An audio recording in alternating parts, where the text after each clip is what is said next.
We got some breaking news here from Dow Jones. I haven't had an opportunity yet to make a phone call on it, but I will shortly. Let me give you the headline. Again, this is according to Dow Jones and the Wall Street Journal. Goldman's Lloyd Blankfein preparing to exit the firm as soon as year's end. They're citing sources for that report. Again, that Mr. Blankfein will exit, of course, as a longtime CEO of Goldman Sachs, having taken the firm through the crisis, and having also himself battled cancer a number of years ago successfully.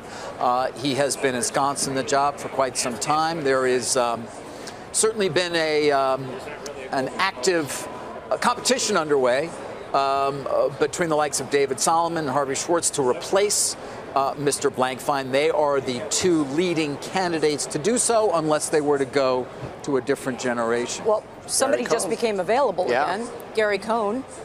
Could he be back in the mix, or is that like that horse has left the barn? I would doubt that. I mean, the fact is he was in the mix for a long time, right? And nobody made the choice, obviously, or the board certainly did not consider somehow moving on Lloyd to replace him with Gary Cohn. That would be surprising, and certainly surprising for Goldman, given its history of almost always. I don't think I can remember a time when the replacement wasn't somebody who was already at the firm.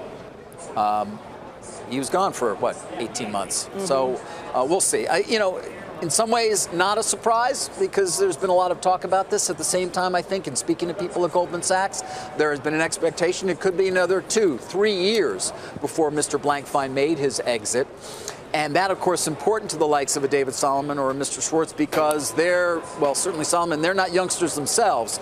And so you do want to at least know you're going to be in the job for some time before you yourself are hitting your, let's call it, early to mid-60s, and perhaps are considered to be a retirement candidate.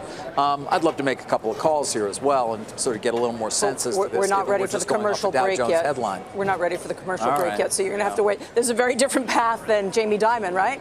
Who now going to stay, looks like, for another 5 years, right? Two banks making very different decisions, or two leaders making very different decisions. Yeah, and at J.P. Morgan, you have had a succession of exits by people who were once anticipated to potentially be the successor to Mr. Dimon. Of course, you can always look in an organization as large as J.P. Morgan and identify certain people who would step into the role at some point.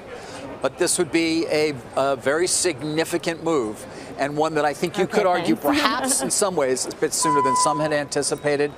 Though, again, looking at the totality of his entire tenure, not unexpected.